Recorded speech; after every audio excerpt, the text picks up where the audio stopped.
ಅಪ್ಪ ಮಗನ ಪ್ರಾಣ ಉಳಿಸಿದ ಮನೆಯಲ್ಲಿ ಸಾಕಿದ ಬೆಕ್ಕು, ಬೆಕ್ಕಿನ ಹಿಂದೆ ಓಡಿದ್ದಕ್ಕೆ ಉಳಿತು ತಂದೆ ಮಗನ ಜೀವ. ಅಪ್ಪ ಮತ್ತು ಮಗನ ಪ್ರಾಣವನ್ನ ಉಳಿಸಿದ ಮನೆಯಲ್ಲಿ ಸಾಕಿದ ಬೆಕ್ಕು, ಬೆಕ್ಕಿನ ಹಿಂದೆ ಓಡಿದ್ದಕ್ಕೆ ಉಳಿತು ತಂದೆ ಮಗನ ಜೀವ. ಮನೆ ಮೇಲ್ಚಾವಣಿ ಕುಸಿಯೋಕೆ ಮುನ್ನ ಹೊರ ಹೋದ ಬೆಕ್ಕು, ಬೆಕ್ಕನ್ನ ಹಿಡಿಯಲು ಹೊರಬಂದ ತಂದೆ ಶಬ್ಬೀರ್, ಪುತ್ರ ಅರ್ಬಜ್. ತಂದೆ ಮಗ ಹೊರ ಬರ್ತಿದ್ದಂತೆ ಕುಸಿದು ಬಿದ್ದ ಮನೆ ಮೇಲ್ಚಾವಣಿ. ಸಾಕಿದ ಬೆಕ್ಕಿನಿಂದ ಪ್ರಾಣ ಉಳಿಸಿಕೊಂಡ ಶಬ್ಬೀರ್, ಅರ್ಬಜ್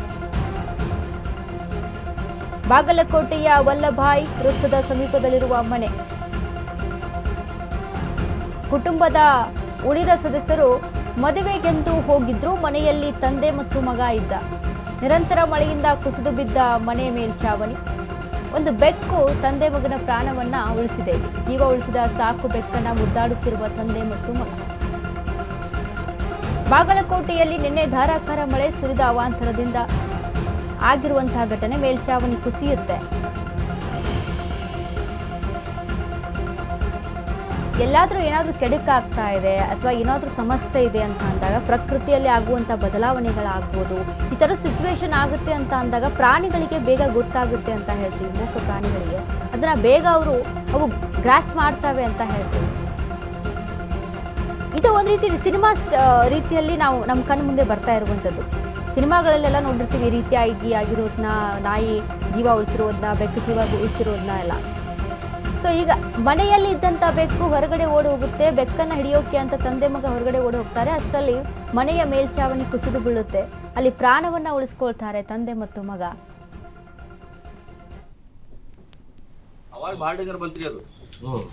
ಇದು ಗಿಡ ಕೂತಿ ಎಲ್ಲ ಪೂರ ಮನಿನ ಬಿತ್ರಿ ಅದು. ಅಂದ್ರೆ ಬೆಕ್ಕ ಉಳಿಸ್ತೀವಿ ಬೆಕ್ಕ ಉಳಿಸ್ರಿ ಎಲ್ಲ ಜೀವ ಇದು ಮಾಡಿದ್ವಿ. ಫಸ್ಟ್ ಬೆಕ್ಕ ಉಳಿತ್ರಿ, ಅದಕ್ಕೆ ಹಾಲಾಕಿ ನಾವು ಫಂಕ್ಷನ್ಗೆ ಹೋಗಿದ್ವಿ. ನೀನೆ ಫಂಕ್ಷನ್ ಹೋದ್ಮೇಲೆ ಮಧ್ಯಾಹ್ನ ಬಂದಿದ್ರಿ 3 ಗಂಟೆಗೆ. ಇದು 4 ಗಂಟೆ ತನಕ ಬಂದಿದ್ವಿ. 1 ತಾಸು ಕುಂತೆ ಬೆಕ್ಕ ಬಂದಿಲ್ರಿ. ಅದು ಒಮ್ಮೆಲ್ಕೆ 5 ಗಂಟೆಗೆ ಬ್ಯಾಕ್ ಬಂದ್ರಿ. ಅದು ಬ್ಯಾಕ್ ಬಂದ್ಮೇಲೆ ನಮ್ಮ ಅಪ್ಪಾರದು ಏನೋ ಫುಡ್ ಹಾಕಾಕತ್ತಿದ್ರಿ. ಫುಡ್ ಅದು ತಿನ್ನಾಕತಿಲ್ರಿ, ಓಡೋದ್ರಿ. ಅದು ನಮ್ಮ ಅಪ್ಪಾರು ಹೊರ ಹೋಗಿದ್ರ.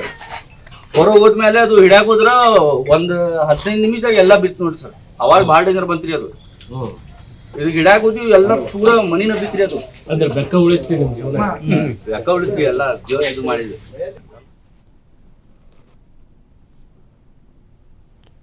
ಈ ಬಗ್ಗೆ ಮತ್ತಷ್ಟು ಮಾಹಿತಿಯನ್ನ ಕೊಡ್ತಾರೆ ನಮ್ಮ ಪ್ರತಿನಿಧಿ ಆನಂದ್. ಆನಂದ್, ಒಂದ್ ಕಡೆ ಒಂದು ಮೂಕ ಪ್ರಾಣಿ ಜೀವವನ್ನ ಉಳಿಸಿದೆ, 2 ಜೀವವನ್ನ ಕಾಪಾಡಿರುವಂತಹ ಘಟನೆ. ಏನೆಲ್ಲ ಅಪ್ಡೇಟ್ಸ್ ಇದೆ ಆನಂದ್ ಈ ಬಗ್ಗೆ? ವನಿತಾ, ಏನಂದ್ರೆ ಇದು ಬಾಗಲಕೋಟೆ ನಗರದಲ್ಲಿ ಇರುವಂತಹ ಒಂದು ಘಟನೆ ಆಗಿದೆ ಅಂತ ಹೇಳ್ಬೋದು. ಕಳೆದ 2 ದಿನಗಳಿಂದ ಸಾಕಷ್ಟು ಮಳೆ ಆಗಿರೋ ಪರಿಣಾಮ ಹಿನ್ನೆಲೆಯಲ್ಲಿ ಬಾಗಲಕೋಟೆ ನಗರದ ವಲ್ಲಭಾಯ್ ಚೌಕ್ ಹತ್ತಿರ ಒಂದು ಬಾಗಣವರ ಅಂತ ಒಂದು ಹಳೆ ಮನೆ ಇದೆ. ಆ ಮನೆ ಏನು ರಾತ್ರಿ ಒಂದು ಕುಸಿದು ಬಿದ್ದಿದೆ. ಆದರೆ ಪ್ರಾಣಾಪಾಯದಿಂದ ಪಾರಾಗಿದ್ರೆ ಅಂತ ಹೇಳ್ಬೋದು. ಆದರೆ 2 ವ್ಯಕ್ತಿಗಳು ಪ್ರಾಣಾಪಾಯದಿಂದ ಪಾರಾಗಿದ್ದು ಮಾತ್ರ ಒಂದು ವಿಸ್ಮಯಕಾರಿ ಆಗಿದೆ ಅಂತ ಹೇಳಿರುತ್ತೆ. ಯಾಕೆಂದ್ರೆ ಇವ್ರ ಮನೆಯಲ್ಲಿ ಒಂದು ಬೆಕ್ಕು ಸಾಕಿರ್ತಾರೆ. ಆ ಬೆಕ್ಕು ಏನು ಮನೆ ಬೀಳೋದನ್ನು ಗಮನಕ್ಕೆ ಬಂದು ಬೆಕ್ಕು ಹೊರಗಡೆ ಒಂದು ಓಡಿ ಹೋಗಿರ್ತದೆ. ಆ ಬೆಕ್ಕು ಹಿಡಿಲಿಕ್ಕೆ ಇವರಿಬ್ರು ತಂದೆ ಮತ್ತು ಮಗ ಇಬ್ರು ಹೋಗಿರ್ತಾರೆ. ಆ ಸಮಯದಲ್ಲಿ ಮನೆ ಕುಸಿದು ಬಿದ್ದಿರುತ್ತದೆ. ಹೀಗಾಗಿ ಅವರು ವಾಪಸ್ ಬಂದು ನೋಡುವಾಗ ಮನೆ ಕುಸಿದು ಬಿದ್ದಿರೋದ್ರಿಂದ ಅವ್ರೇನು ಬಹಳ ಒಂದು ಆಶ್ಚರ್ಯವಾಗಿ ಅವ್ರಿಗೊಂದು ಘಟನೆ ಆಗಿದೆ ಅಂತ ಒಂದು ನೆನಪು ಮಾಡ್ಕೊಳ್ತಿದ್ದಾರೆ. ಈ ಮಧ್ಯೆ ಏನು ಅವ್ರ ಮನೆಯಲ್ಲಿ ಒಟ್ಟು ಒಂದು 5 ಜನ ಕುಟುಂಬ ಸದಸ್ಯರಿದ್ದಾರೆ. 3 ಜನ ಅವರು ಏನು ಕಳೆದ ದಿನ ಅವರು ಬಿಜಾಪುರ ಹತ್ರ ಒಂದು ಯಾವುದೇ ಕಾರ್ಯಕ್ರಮ ಇರ್ತದೆ, ಆ ಕಾರ್ಯಕ್ರಮ ಹೋಗಿರ್ತಾರೆ. ಇವರಿಬ್ಬರೇ ಮಾತ್ರ ಇರೋದ್ರಿಂದ ಇಬ್ರು ಇದ್ರು ಸಹ ಏನು ಸಾಕಷ್ಟು ಮಳೆ ಆಗಿರೋದ್ರಿಂದ ಮೇಲ್ಮುದ್ದೆ ಮಣ್ಣಿನ ಮನೆ ಇರೋದ್ರಿಂದ ಆ ಮನೆ ಕುಸಿದು ಬಿದ್ದಿದೆ.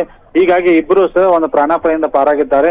ಆದ್ರೆ ಈ ಘಟನೆಗೆ ಒಂದು ನಿರ್ಜೀವವಾದಂತ ಬೆಕ್ಕು, ಆ ಒಂದು ಮಾತು ಬಾರದ ಬೆಕ್ಕು, ಒಂದು ಪ್ರಾಣಿ, ಇವರಿಬ್ಬರನ್ನು ಒಂದು ಪ್ರಾಣಾಪಾಯದಿಂದ ಪಾರು ಮಾಡು ಅಂತ ಹೇಳ್ಬೋದು. ಇದು ಸ್ಥಳೀಯವಾಗಿ ಒಂದು ಸಾಕಷ್ಟು ಚರ್ಚೆ ಆಗುತ್ತೆ ಮತ್ತು ಚಕಿತ ಮೂಡಿಸುವಂತ ಒಂದು ಗಮನ ಸೆಳೆಯುವಂತ ಆಗಿದೆ ಅಂತ ಹೇಳ್ಬೋದು ವನಿತಾ.